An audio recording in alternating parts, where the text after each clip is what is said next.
Okay. Oh, this is a fun part. Leela is like, she's gonna. So she's figured out that Gelinor is one of the senators who's like keeping her from her power or whatever because he's going along with her evil father. Gelinor, Pippa giggled. He's fat. Pippa, it's not polite to tease people about their shapes and sizes. Layla turned to Delphi. I'm going now. She can, like, shadow walk, so she does that. The corridor burst into rays of light, leaving her weightless. Soon the light faded, revealing brown walls, an umber rug, and Gelinor. He sat on his bed back to her, tugging feverishly at his coat. Oh, I don't. Cringing, she cleared her throat. Yeah, okay, so that's the other thing is this book thinks the word cock is hilarious and it uses it a lot. And also almost any kind of like sexual thing it likes to bring up. And specifically here, it feels like we're supposed to feel like the character is gross because he's doing this. Because again, male sexuality in this book is sort of coded as gross. First of all, rude. Second of all, oh my God, tugging at his cock. Feverishly tugging at his cock. And also, first of all, that makes it seem like weird. I don't know why, but I imagine a flaccid cock. And I just imagine him trying to feverishly, because it's the word feverishly. And it just makes me feel like he's trying to get himself hard. And it sounds... It's gross. Again, it sounds gross. I am so grossed out right now. I do not like this. At this point, if I had been reading this book, I would have dropped it and never picked it back up. I'm telling you right now. The other thing here is that, like, why include this? There's almost a certain Looney Tunes-esqueness to this... To this, in that it's supposed to be kind of funny and absurd, but also like... But it's just disgusting. It keeps bouncing again between different emotions, sort of weirdly. This book hates sexuality. This book is hateful. Yeah, this book has a weird connection to sexuality. Gelinor looked over his shoulder, then jumped. Mother of, you can finish if you'd like. I guarantee you she only included this whole thing so she could use that line, because it's supposed to be kind of like funny. It's not funny. It's disgusting with her character so far. It's not funny. A different character, maybe it would have been funny. But so far what we've been given, it is absolutely grotesque. There's this weird, like, Layla is a psycho murderer, but also kind of cutesy, like, girl, and the two don't match up. Manic pixie dream girl that likes sex? She's like a manic pixie assassin girl. Like, that's her thing, and it's weird. The old man fumbled to put his bits away. Your Holiness, apologies for the interruption. I honestly didn't expect to find you here so soon. Figured you'd be occupied with more important matters. She watched him pull up his pants, but apparently not. Oh, get it? Because he was just jerking off? Oh. I don't like this. I don't know why, but I don't like this whole interaction. And I think it has to do with her characterization that came before. It's sort of gross because there is a weird juxtaposition of cute youngness to gross sexuality oldness going on. It makes it feel like a 9-year-old girl is walking in to see him jerk off. And I think that has a lot to do with the author. It's because I see a lot of the author's hand in this. And also, again, it's like weirdly shamey of him for no reason. Like, he's allowed to masturbate. Like, what the hell? Okay, all right. What are you doing here? He stammered. How did you get in? The same way I've gotten in each time before. I've been through this chamber many times. What do you want? Leela slid her hand into the slit of her dress, pulling her blade from its place on her thigh. You and I are going to have a conversation. Wide-eyed, Gelinor sprang for the window with the energy of a man half his age. Layla flung her blade at him, launching it straight into his shoulder. Wailing, he toppled face first to the floor. Again, the thing is, he's supposed to be viewed as gross, and you can tell through a lot of these verbs and adverbs and grammar things that he's supposed to be viewed as like, ugh, we hate this guy. That's another thing this book has a problem with, is everyone who isn't the main character is awful. Layla hovered over him, unimpressed. Calm yourself. There are much more painful spots, I assure you. She ripped the blade from his shoulder and waited for his cries to die. Are you ready for that conversation? You know what she comes across as? You know that? Have you ever watched Bleach? Yes. You know the little pink-haired girl? I can't think of her name. That's what she comes across as, like a sadistic 9-year-old. A sadistic 9-year-old is a really good description for Layla. When Gelinor said nothing, she held her blow low, making sure he caught sight of its bloody edge. His eyes widened. Yes, we can talk. Just don't hurt you. I'll try my best. She tugged his arm, trying and failing to get him standing, then cocked her head at a nearby chair. Sit. With a whimper, Gelinor pulled himself up. Once he was seated, Layla yanked his sheets from his bed, twisting them like a rope and wrapping them around his ankles. Oh my God. Her head perked up. Is there a problem, Senator? Gelinor went quiet, and Layla continued. That's a weird interaction. It's you, Gelinor said. All the senators gone missing. It's you. How very astute you are. I don't understand. You're just killing us one by one? It seems you understand perfectly. Have you gone mad? I don't like any of this. I don't know why, but it just seems like too much. Okay, so first of all, let's remember that early in this chapter, she was windmilling her arms and being like, oh no, I knocked out my crush. Like, that happened not 2,000 words before this. This is also her having like snappy comebacks to a man who's afraid for his life that she's going to kill. Who is just masturbating. And there's also no interiority to any of this. Like, how does she feel about any of this? We have no idea. Well, unimpressed is right here. Besides her dialogue, and her dialogue makes her seem to think this whole thing is funny, and she kind of looks down on him. I don't think it's funny at all. No, I don't either, but I think it's intended to be. I don't know. Okay, I'm telling you right now. This is a scene that would have fit in 2 to 3/4 of a story where a female character, because of this, or I guess a character, was slighted by this character. And this is the revenge they are now seeking upon them.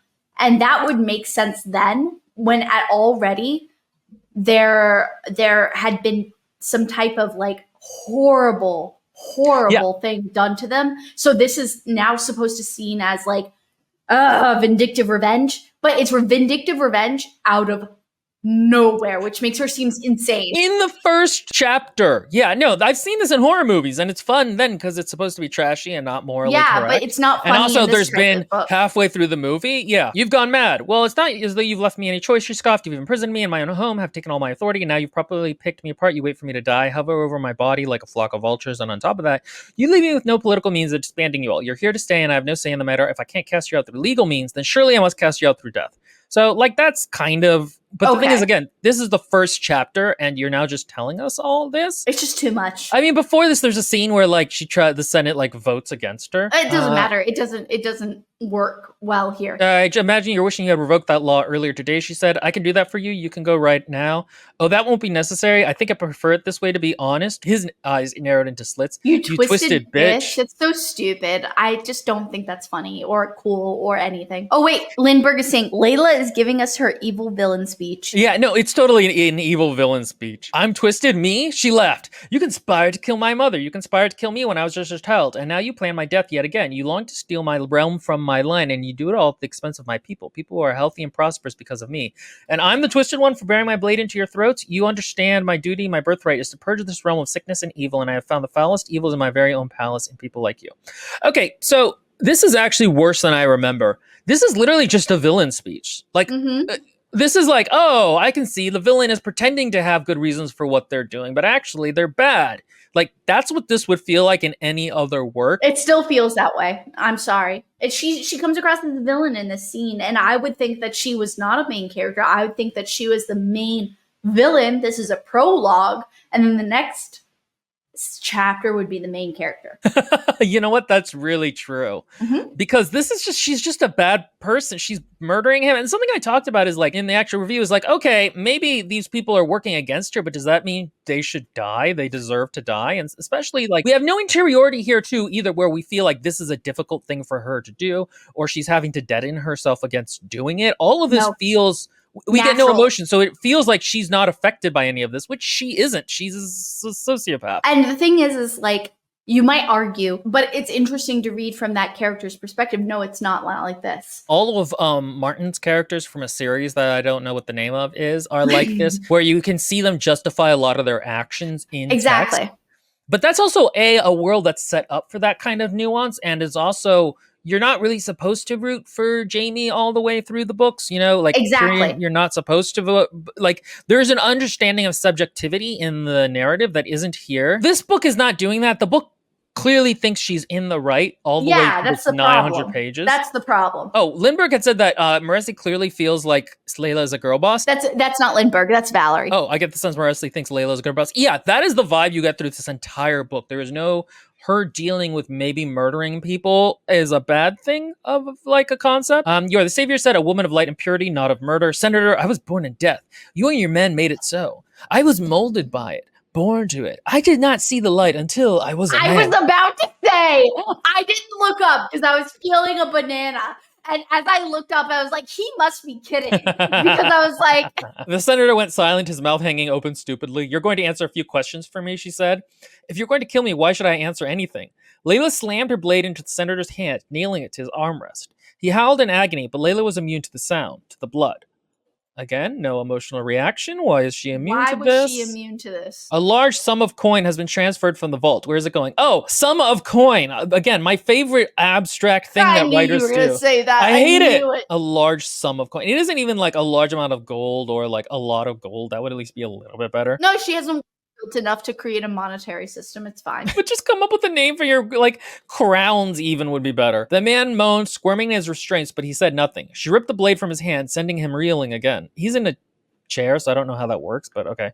Where is my coin? How do you know any of this? You're not permitted in the vault. For my own good, yes? You know, if I was allowed to access my own coin, I wouldn't be standing here. Do you see the trouble you've put upon yourself? Again, what is with this villain dialogue? It's so I mean, contemptive I'm down with it if she is the villain, but she's not. and she's not even like a gray character where it's like Tears dribbled. I don't like that. Tears again ran down his face. I'm sorry. I don't like dribbled. No, the problem with Dribbled here is, again, we're supposed to view him as a really bad person who it's fun that it's gross that he's getting tortured. Like, that's I just really think that she's what's gross happening in this here. moment. It is. She thrust her blade towards his other hand. Wait. The steel tip grazed his wrinkled flesh. Her eyes panned to his. 3 men, he said. He's using the coin to pay 3 men. Okay, so this is, again, I've said this so many times on the channel. Portraying torture as an effective means of intelligence gathering is problematic because it's not in the real world. It leads to people getting tortured and you don't actually get good information from it. There's no reason here that he would actually tell the truth. All he would do probably is lie to get her to stop doing it in that moment. Like, it's not effective. And so when writers portray it as effective, even if they're like, oh, it's kind of a great thing to do, which Moreci doesn't even do here. She seems to just be okay with with Layla torturing someone. It's fine if that's the story you want to mold, but that's not the story she molded based off what you've told me.